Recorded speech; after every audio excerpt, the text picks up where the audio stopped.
केसीआर साहब यहां पे मौजूद है। आप सभी को मैं फिर से गुजारिश करती हूं, एक बार जोरदार तालियों के साथ सम्मानीय लोकप्रिय मुख्यमंत्री, हमारी सरकार आने लाने वाले मुख्यमंत्री सम्मानीय केसीआर साहब का आप स्वागत करें।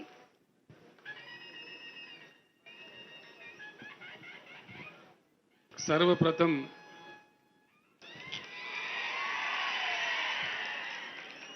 महाराष्ट्र राज्य के इस पावन भूमि को, पावन धरती को मैं प्रणाम करता हूं। हमारे सौभाग्य है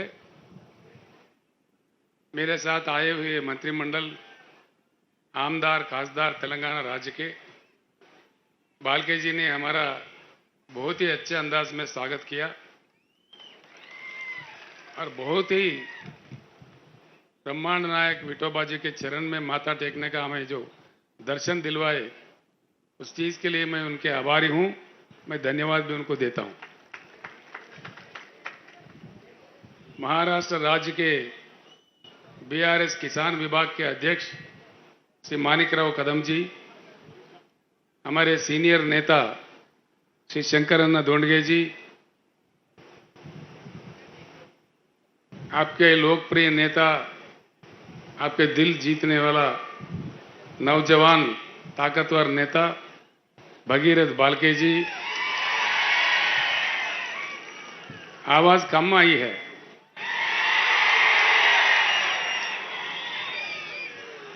ये भगीरथ है, आगे चल के पूरे चंद्रबाग का पानी मंगलवाड़ में लाने वाले हैं। इनके नाम ही भगीरथ है।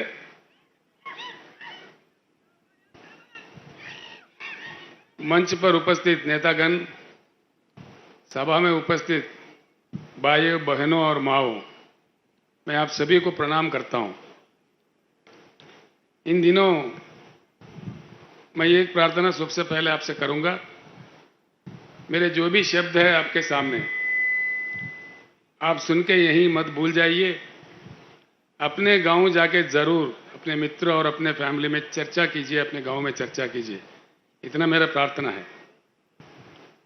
इन दिनों एक बात मुझे बहुत सताता है, मैं हर सभा में कह रहा हूं महाराष्ट्र में, कि आज हमारे देश के लक्ष्य क्या है, भारत का लक्ष्य क्या है।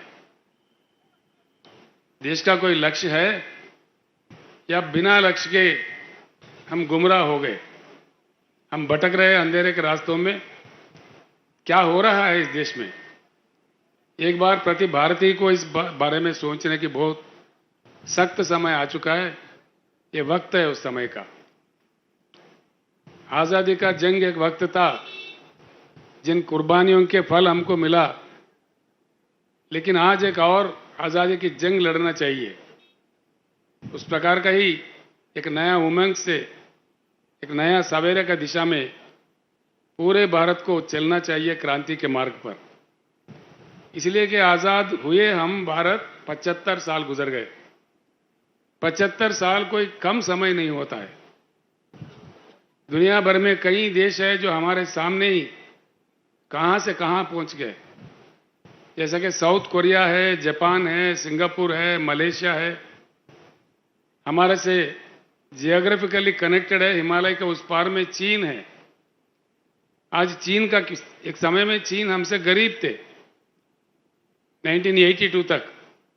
उसके आज का चाइना कहां है और हम कहां हैं, इस बात को हर किसी को सोचना चाहिए। चुनाव आते रहते हैं, जाते रहते हैं, कोई ना कोई जीत ही जाता है। कितने पार्टियों को हमने सपोर्ट किया, और महाराष्ट्र जैसे राज्य में मुझे एक पार्टी बताइए जिनको अवसर नहीं मिला, अधिकार नहीं मिला। कांग्रेस तो पूरे 50 साल राज किया। उसके बाद में राष्ट्रवादी को भी आपने मौका दिया, शिवसेना को आपने मौका दिया, भाजपा को भी आपने मौका दिया। करना चाहते तो इनमें से कोई एक तो करते। उल्टा ये कह रहे हैं, तेलंगाना के जैसे छोटे से राज्य में, कम समय में, नया नवेला राज्य में किसानों के भलाई के लिए सब कुछ किया जा सकता है। मैं मराठी बोल नहीं सकता, लेकिन समझ सकता हूं। बालके जी ने अपने बातों में सारे बता दिए तेलंगाना में क्या क्या स्कीम चलता है। ये स्कीम तेलंगाना में 5-6 साल से जब चल रहा है, महाराष्ट्र में क्यों नहीं? महाराष्ट्र तो बहुत बड़ा राज्य है, स्थिर राज्य है, धनवान राज्य है, यहां किस चीज की कमी है? उल्टा ये कहा जा रहा है कि तेलंगाना का जो भी मामला है वो भूल भुलैया है, अगर महाराष्ट्र वो कर दे तो महाराष्ट्र सरकार का दिवाला निकलेगा। हाँ, जरूर निकलेगा दिवाला, मैं भी मानता हूं इस बात का। दिवाला निकलेगा नेताओं का और दिवाली होगा किसानों का। बिल्कुल दिवाली होगा किसानों का, राज का दिवाला नहीं निकालेगा। हम कहां से ला रहे पैसे? सभी पूछने लगे हैं आज, उल्टा पलटा क्वेश्चन पूछने, लोगों को गुमराह करने। बालके जी बता रहे थे तेलंगाना की पार्टी है, बीआरएस तेलंगाना की पार्टी नहीं है। बीआरएस भारत बदलने का, भारत परिवर्तन का एक मिशन है, ये राष्ट्रीय पार्टी है। बड़े अजीब अजीब सवाल आते हैं, अजीब अजीब बातें करते हैं। हम जब पंडरी दर्शन के लिए जब वहां से निकले, कितने लोग क्या क्या कह रहे हैं, आपने अखबारों में देखा, टीवियों में भी सुना। हाँ, आ जाए जरूर, दर्शन करे, लेकिन राजनीति ना करे। हम आके दर्शन कर रहे। पंढरीपुर में मेरे पीछे कई पत्रकार पड़े थे, मैंने वहां मुंह नहीं खोला, कुछ कहा भी नहीं उनको, वो नाराज भी हो गए मुझसे। लेकिन मैंने, वो पुण्यस्थली है, क्षेत्र है, तब वहां मैंने कुछ राजनीति नहीं कहा, लेकिन यहां जरूर कहूंगा। मेरा एक बात है, मुझे समझ में नहीं आता, अभी अभी हम शुरू हुए महाराष्ट्र में, इतना आक्रोश क्यों है इतने सारे पार्टियों में? इतनी घबराहट क्यों है, हड़बड़ी क्यों है? इतना आक्रोश इतने छोटी पार्टी के लिए? 3-4 महीने हो गए हम यहां शुरू होके, कोई पार्टी हमें नहीं छोड़ रहा है। भाजपा एक वक्तव्य है, कांग्रेस का एक वक्तव्य है, कांग्रेस ने हमको बीजेपी का बी टीम करार दिया, बीजेपी ने हमको कांग्रेस का ए टीम का करार दिया। ये पता नहीं ये टीम कहां से आते हैं। हम किसी का टीम नहीं है, हम टीम है तो किसानों का, पिछड़ों का, अल्पसंख्यक का और दलितों का टीम है। इस बात से कोई घबराए नहीं। हम अगर टीम है, जैसा बालके जी ने कहा, पक्का पहली बार हिंदुस्तान में कहीं कहीं लोग कहीं कहीं नारे दिए, सिर्फ बीआरएस ही इकलौता एक ही पार्टी है जिन्होंने दिल फाड़ के कह दिया कि अब की बार किसान सरकार। पहले कोई पार्टी ने इस बात नहीं कहा। क्यों नहीं कहा भाई? 60% लोग तो खेती किसानी से जुड़े हुए हैं। किसान को और कामगार को जोड़ दो तो 60% से ज्यादा हो गए। अब इन लोगों को डर लगा है भाई, सब साफ साफ मालूम हो रहा है किसान जुड़ रहे बीआरएस के साथ, तो इसलिए उल्टा सीधे बात करने लगते हैं, बड़ा अजीब अजीब कमेंट्स करते हैं। मैं आपको साफ बताना चाहता हूं, ये तेलंगाना या महाराष्ट्र तक के लिए सीमित पार्टी नहीं है। आज के भारत के जितने भी समाधान, जितने भी प्रश्न हैं, जितने भी समस्याएं हैं, उसका एक ही समाधान है कि भारत का परिवर्तन। परिवर्तित भारत ही हमारे सारे समस्याओं का समाधान है। हाँ, परिवर्तन चाहिए। इसलिए मैं 2-4 शब्द बताता हूं आपको। भारत में 41 करोड़ एकड़ कृषि योग्य भूमि है। हिंदुस्तान में जिस प्रकार से पानी की उपलब्धि है, हमारे पास बरसात होती है इंडिया में 1,40,000 टीएमसी की। आधा तो उसमें बाष्पीकरण होता है, लेकिन आधा पानी हमें प्राप्त होता है हमारे शुद्ध नदियों में बहते हुए। यानी कि भारत के हर एकड़ में अगर सरकार में दम हो, केंद्र या राज्य के सरकारों का नीति सही हो, तो हर एकड़ में हिंदुस्तान के भरपूर पानी दिया जा सकता है। अभी आते आते रास्ते में बालके जी मुझसे कह रहे थे, मंगलवाड़ के इलाके में 25-35 गांव में पानी आने हैं जो लाया जा सकता है, लेकिन नहीं कर रहे। यहाँ के सरकार में इच्छा शक्ति नहीं है। क्या बात है? पानी जरूरत से ज्यादा है। 41 करोड़ एकड़ जो कृषि योग्य भूमि है भारत में, हर एकड़ को दिया जा सकता है और पीने के लिए भरपूर पानी दिया जा सकता है। मैं औरंगाबाद गया तो वहां बोल रहे, संभाजी नगर उनका नाम बदल दिया, ठीक है, वहां गए तो कह रहे 8 दिन में एक बार पानी आता है। शोलापुर में भी 4-5 दिन के बाद पानी आता है।